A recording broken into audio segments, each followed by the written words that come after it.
Teman-teman, sebelum nonton jangan lupa ya, klik like, subscribe, and share. Welcome to Daily Lifestyle. Terima kasih viewers, kamu masih setia bersama Daily Lifestyle. Nah, di awal tayangan tadi kita sudah membahas soal arisan sosialita berupa tas Hermes.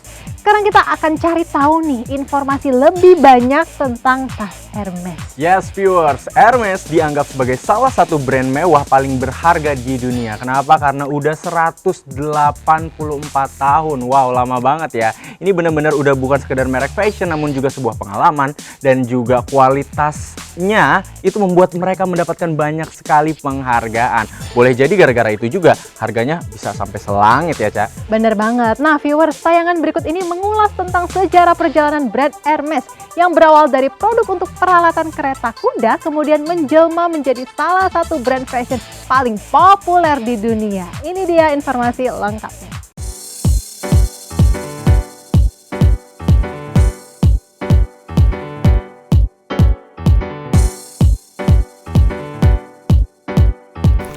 Viewers, bila kamu seorang pecinta fashion, maka brand Hermes sudah pasti tidak asing lagi ya.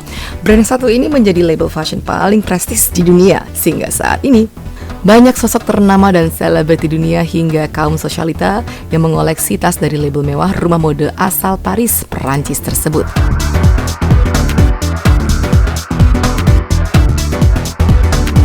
Dianggap sebagai salah satu merek mewah paling berharga di dunia, Hermes terbukti melampaui industri merek fashion mewah lainnya. Hermes yang kini telah berusia 180 tahun dianggap bukan hanya sekedar merek fashion, namun sebuah pengalaman berharga lantaran kualitas dan penghargaan terhadap sejarahnya.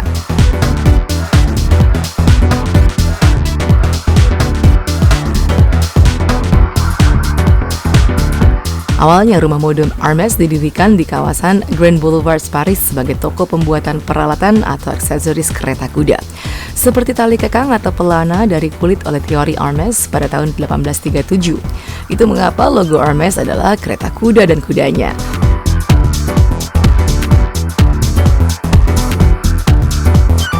Pada akhir 1873, Theory wafat dan Hermes dilanjutkan oleh putranya Charles Emile Hermes. Charles memindahkan toko ke lokasi yang berbeda di 24 Rue de Faubourg Saint-Honoré yang masih bertahan hingga saat ini.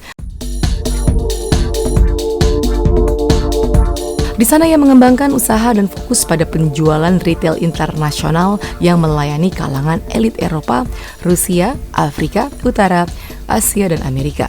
Baru pada tahun 1900 Hermes membuat tas untuk perlengkapan menunggang kuda.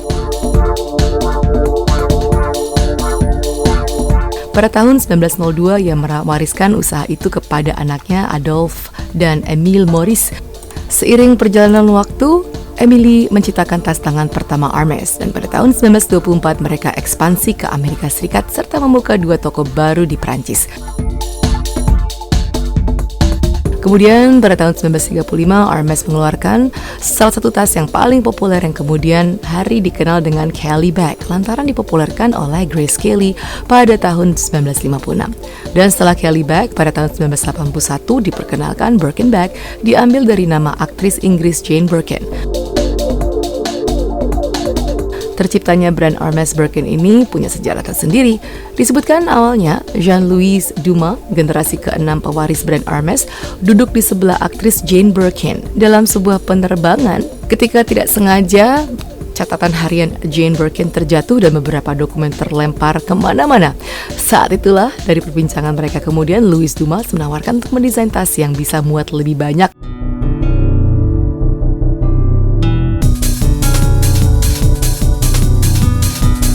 Lalu kenapa harganya mahal sekali? Just info, tas Birkin awalnya memiliki harga sekitar 1,7 miliar rupiah dan nilainya akan meningkat setiap tahunnya. Tas ini memiliki harga fantastis karena dibuat dengan ketelitian maksimal. Mulai dari memilih kulit untuk dijahit oleh tangan perajin elit, perajin Hermes berlatih minimal 5 tahun sebelum mereka diizinkan untuk membuat Birkin. Tas Birkin ini diproduksi secara terbatas oleh Hermes setiap tahunnya tanpa merilis angka sebenarnya.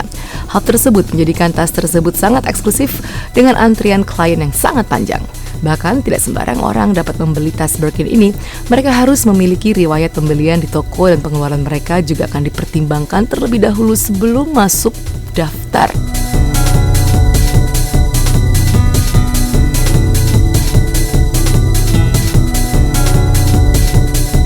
Viewers, tas Birkin paling mahal yang pernah dijual dirancang oleh desainer Jepang Ginza Tanaka dengan harga sekitar 26,3 miliar rupiah. Tas ini terbuat dari platinum yang dihiasi dengan 2000 berlian. Mulai dari tali tas berlian yang dapat dilepas dan dipakai sebagai kalung atau gelang. Selain itu, tas ini juga dilengkapi dengan liontin berbentuk pir 8 karat yang dapat dilepas.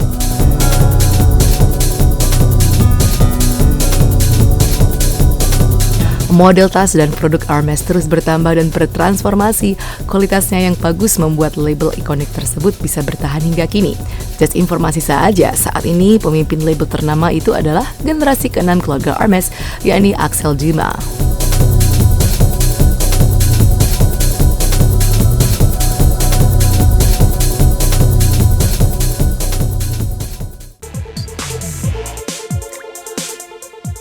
Nah, begitu viewers, sejarah panjang brand Hermes yang sudah dimulai sejak 184 tahun yang lalu.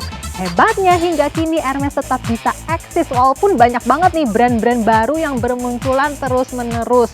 Nah, tapi ini pasti bangga banget nggak sih kalau bisa nenteng tasnya kemana-mana, ya nggak sih Tian? Aduh Tian nih senyum-senyum mulu nih, ada apa sih? Aduh, gimana ya, ini kalau misalnya ngomongin sejarah brandnya, kayaknya emang viewers di rumah dan juga para pemilik tasnya harus wajib tahu gimana sih cara pronunciation, cara pengucapan brandnya. Banyak loh yang nenteng tas tapi masih bingung cara pengucapannya. Kalau misalnya karena ini brand dari Prancis ya, biasanya hanya tuh rada-rada hilang gitu, Ca. Jadi bukan Hermes tapi Hermes. Terus R-nya juga nggak usah kencang-kencang banget, jadi kayak Hermes. Seksi banget ya Tian ngomongnya ya. By the way, kok Bastian julid sih? Kan bener loh viewers, lebih klop nih ya kalau misalkan kita udah punya brandnya, sekaligus tahu juga cara pengucapan brand tersebut. Bentar. Gimana kalau kita tanya nih, pengucapannya tuh jadi yang bener tadi gimana? Hermes, huruf H-nya itu agak dihilangin aja, terus R-nya itu kayak pelan-pelan gitu. Karena gimana ya, menurut Bastian ya, banyak banget nih brand-brand yang masih salah disebutkan di berbagai macam event, atau orang juga masih nggak bisa menyebutkan dengan baik. Jadi kan kayak malu gitu ya.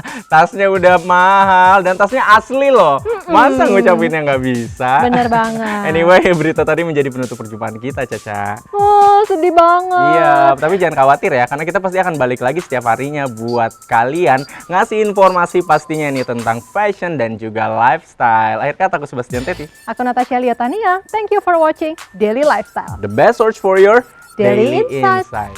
Bye-bye.